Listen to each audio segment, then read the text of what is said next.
Bonsoir, mesdames, mesdemoiselles, messieurs, Nabilaï Camara, depuis Bruxelles, chers compatriotes guinéens. Très bien, alors je viens de l'annoncer, ce thème, le titre de ce thème d'information que je vais analyser maintenant. Alors voilà, c'est simple, je parle du mensonge, comme toujours je l'ai dit d'ailleurs, le mensonge ne peut pas gouverner une société. Mamadi Doumbouya est un échec, n'est-ce pas? Alors, où j'ai dit d'ailleurs, tout est déterminé. Alors, par le mensonge, le populisme, allant, disons, de l'état de santé instable de Mamadi Doumbouya, vous le savez, il est malade, et en passant par, on apprend des commandes de taxis électriques en Guinée, ça fait rire, des commandes, la Guinée des taxis électriques, n'est-ce pas? Et jusqu'au, je parlerai où, je parle aussi de qui est très récent parce que Mamadou Doumbouya a tenu un discours hier sur la raffinerie, l'usine de raffinerie, n'est-ce pas, en Guinée, n'est-ce pas? Alors je vais parler de tout cela, donc tout déterminé par un populisme ou tout en fait, je dirais, alors structuré par le populisme, le mensonge par-ci par-là, n'est-ce pas? Le mensonge, avec le mensonge, on ne peut pas gérer une nation, ça c'est clair. Ils peuvent se maintenir, n'est-ce pas?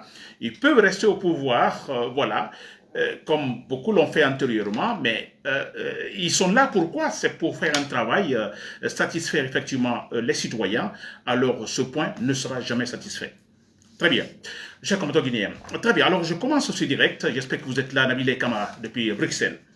Très bien. Alors, vous l'avez appris, chers compatriotes guinéens. Je viens de lire ces documents parce que c'est récent. Mamadi Doumbouya. Alors, je commence par ce côté sécuritaire. Mamadi Doumbouya, son état de santé instable, là nous le savons, là, ça ne se cache pas physiquement, vous voyez le monsieur, vous faites une comparaison, disons, on voit qu'il est effectivement malade, n'est-ce pas? Et les conséquences, comme il est malade, si les conséquences sont là, alors nous apprenons également que en fait, il ne peut plus gérer les affaires. D'ailleurs, il n'a plus confiance à son entourage, donc sa femme, son épouse française, jouerait un rôle très important, donc maintenant même, n'est-ce pas, dans cette situation que traverse Mamadi Doumbouya, parlant de sa santé. Très bien, alors nous apprenons que sa femme d'ailleurs gère actuellement le pays, c'est vrai, et pour cela, elle a fait appel à un cabinet français, n'est-ce pas, pour effectivement l'aider dans ce sens-là, pour en fait résoudre, s'il faut dire, voilà, en ce qui concerne les dépenses, bloquer les dépenses, et de toute façon, gérer cette situation alors que son mari donc aurait joué ou aurait réglé si tout allait avec lui, n'est-ce pas? Mais malheureusement, avec son état de santé, donc la femme actuellement à la voix au chapitre, c'est elle qui joue le jeu, cher compteur guinéen. N'est-ce pas? Alors, c'est dommage, c'est vrai. Et nous disons c'est dommage, mais écoutez, nous nous en réjouissons, comme je le dis toujours, qu'on ne me dise pas, écoutez Nabila, on ne doit pas se réjouir disons, d'une santé instable d'un être humain. C'est vrai. Alors, écoutez, mais nous parlons d'un monsieur, d'une personnalité publique, n'est-ce pas? Alors, pas n'importe laquelle, cette personnalité, c'est qu'on a ce monsieur depuis qu'il est au pouvoir. Il fait mal aux Guinéens. Il fait mal aux Guinéens volontairement, n'est-ce pas? Il s'est contredit, il a fait le parjure, n'est-ce pas? En fait, tout ce que vous pouvez qualifier comme qualification pour désigner quelqu'un qui ne se respecte pas. N'est-ce pas? Très bien. Alors, nous avons tous ces gens qui sont guinéens, qui sont enlevés, kidnappés, donc pour des raisons politiques. Ils sont très nombreux et typiques d'ailleurs parce qu'il y a même les enfants, parmi ces gens, les enfants, des femmes également qui sont enlevés pour des raisons politiques. Vous voyez, alors une telle personnalité, d'ailleurs, autre chose plus grave, c'est la politique qui le poursuit, cette politique qui est une dictature, cette politique qui nous rappelle effectivement Sékou Touré. N'est-ce pas? Alors, c'est vrai que c'est encore gravissime la politique qu'il choisit, c'est-à-dire il y a ces discours de contradiction, un homme qui n'est pas honnête, qui n'est pas sérieux, qui est un menteur, qui est un populiste, un démagogue, vous comprenez, qui kidnappe les citoyens pour des raisons politiques, qui dénature, disons, la structure politique de la Guinée. C'est vrai, Alpha Condé est parti, mais quand même, je ne dis pas qu'Alpha Condé faisait bien, non, pas du tout, mais il y avait quand même ce qu'on appelle ce processus démocratique qui était quand même là, n'est-ce pas? On parlait de ce processus, même s'il y avait des mensonges, on disait processus démocratique. Aujourd'hui, on ne le dit pas, n'est-ce pas? Donc, Mamadi Doumbouya s'est lancé également dans cette situation, tentant totalement, disons, d'assassiner le processus démocratique en Guinée. N'est-ce pas? Aujourd'hui, on ne parle plus de liberté en Guinée, on ne parle plus, en fait, de l'état de droit en Guinée, c'est vrai. Alors, vous voyez tout cela, n'est-ce pas? Et face à un tel personnage ou à une telle personnalité politique qui a un problème de santé, n'est-ce pas? Et je n'ai pas parlé des gens qui ont été tués, beaucoup de militaires assassinés, beaucoup de civils assassinés, depuis qu'il est là en 2021. Alors, un tel monsieur a un problème de santé, alors, mais s'il vous plaît, nous nous en réjouissons.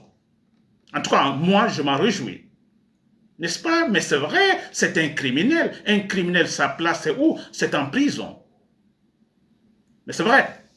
C'est un assassin. Je ne sais pas si vous avez vu cette vidéo sur, en fait, disons, quand Samuel Doe, tout près au Libéria, c'était dans les années 80, je crois en 1980, quand il arrive au pouvoir, Samuel Doe. Vous vous rappelez quand Samuel Doe a renversé à travers un coup d'état militaire le président William Tolbert?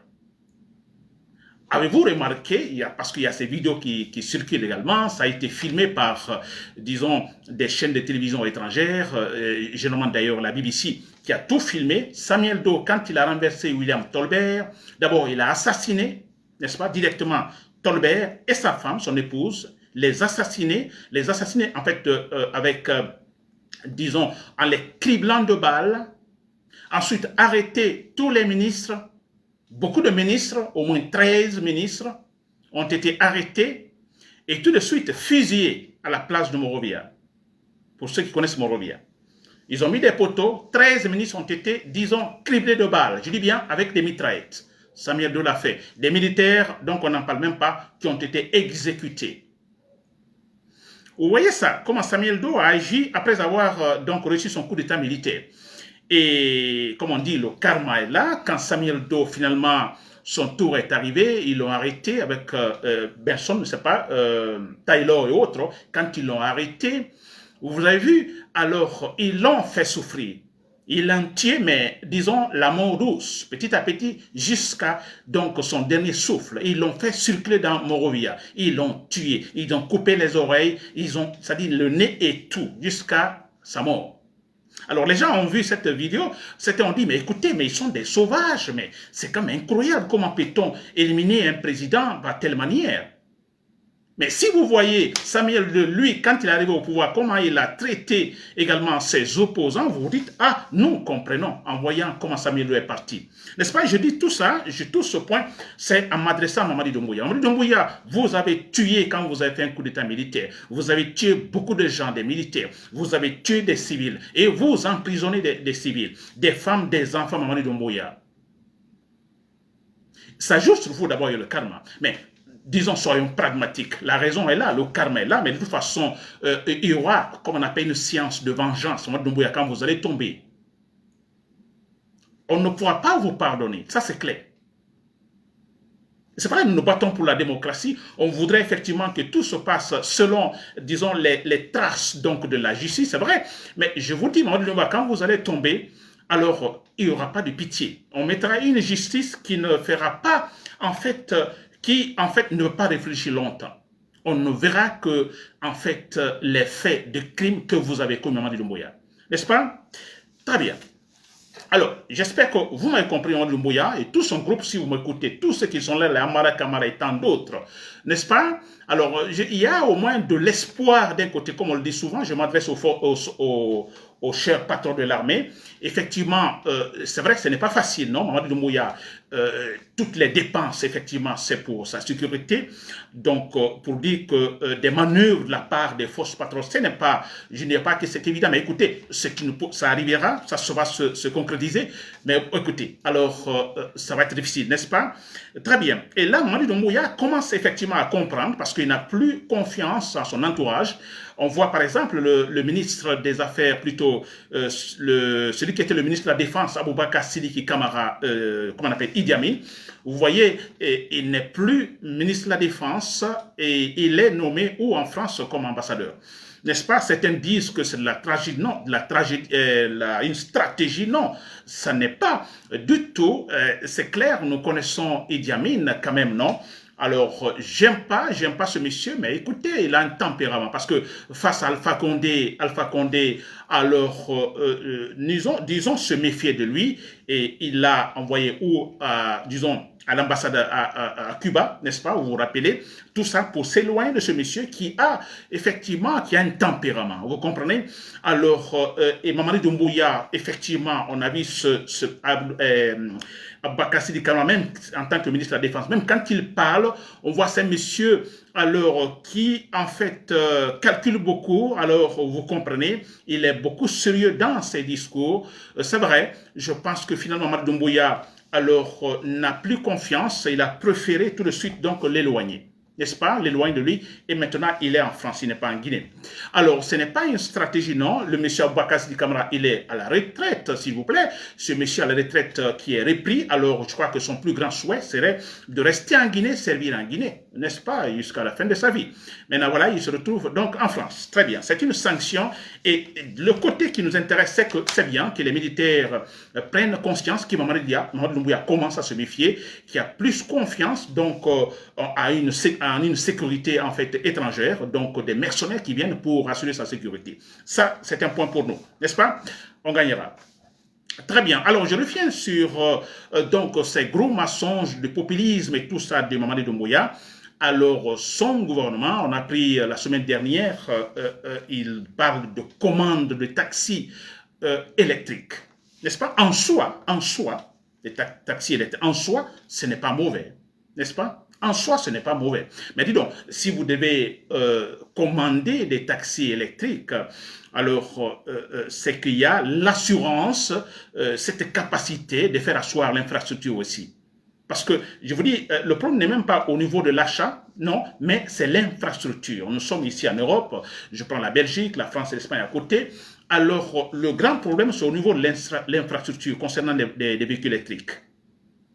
N'est-ce pas?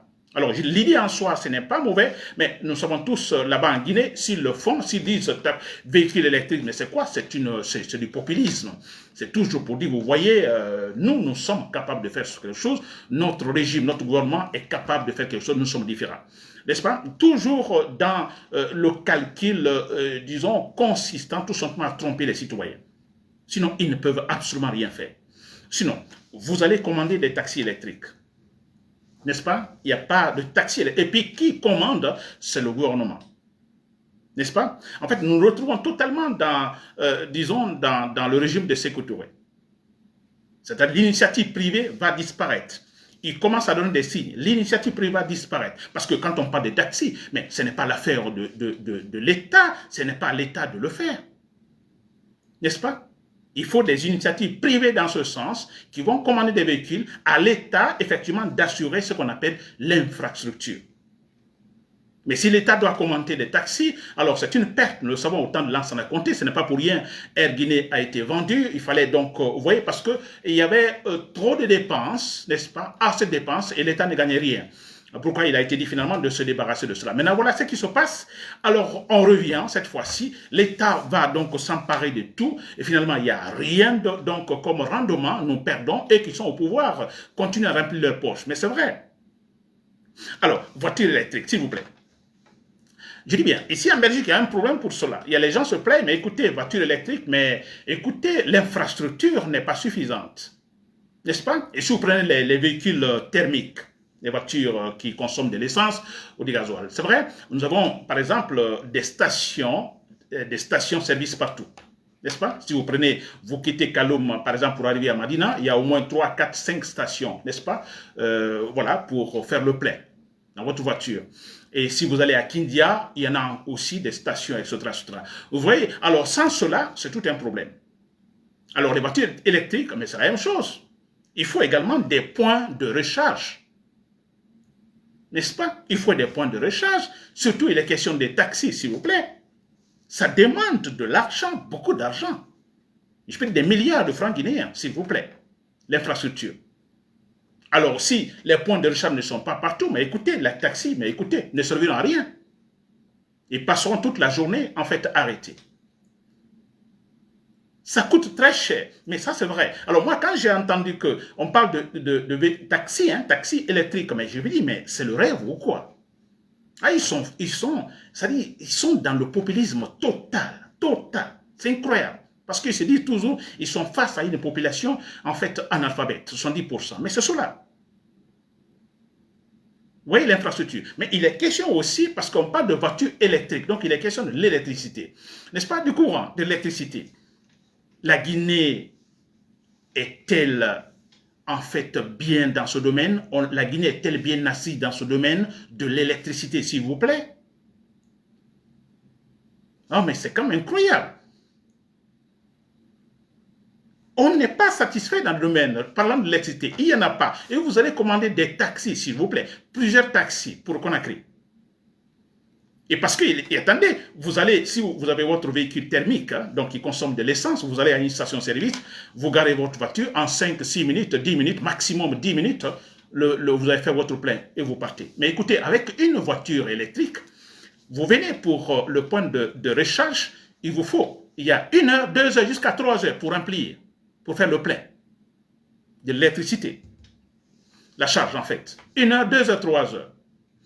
Alors, ça veut dire quoi? Que s'ils doivent mettre leur véhicule donc dans Conakry, leur taxi électrique, mais je vous dis, ils ne dépasseront pas. Donc, un mois, tous les véhicules seront bloqués, arrêtés. Tout sera bloqué, arrêté. Alors, quand je parle de l'infrastructure, il y a autre chose. Ce sont des voitures électriques. Quand je dis électriques, en fait, plein d'éléments électroniques. N'est-ce pas? Alors, quand ça tombe en panne, il faut également des mécaniciens spécialisés pour cela. Ça coûte très cher, ça coûte très cher. Ça veut dire, ce que je vais dire par là. Alors, si vraiment ils veulent les taxis, tout ça, je vous dis bien, un mois c'est d'ailleurs beaucoup. 1 mois, vous verrez tous les taxis, c'est fini. Rien ne va fonctionner, circuler après. Alors, vous voyez cela. Alors, mais on se demande finalement, mais si ce n'est pas faisable, ça ne peut pas du tout. Alors, mais pourquoi une telle idée, s'il vous plaît? Pourquoi, si ce n'est pas du populisme? Pour dire, bon, écoutez, en Côte d'Ivoire, il y a des taxis électriques, je ne sais pas où il y a des taxis électriques, mais la Guinée aussi. Oui, mais écoutez, des taxis électriques, sûrement il y en a, mais vous voyez, ça, avec des investissements privés, n'est-ce pas? Usage privé, certains peuvent l'acheter. On a vu le cas de Sogetrag, au temps de Lance, on a compté. Vous voyez, Sogetrag, cette société de transport avec beaucoup de bus, au départ, tout allait bien, et petit à petit, voilà, du moment que ça appartient à l'État, donc finalement, ça a été très mal géré. Quelques années plus tard, Sogetrag, on n'en parlait plus jamais, la société a disparu. Nous ne tirons pas des leçons, c'est vrai, tirons des leçons. Pourquoi allez-vous investir dans un domaine dont l'infrastructure demande assez d'argent, des milliards, s'il vous plaît? Et on a un problème d'électricité 24/24 en Guinée. N'est-ce pas? C'est quand même incroyable, s'il vous plaît.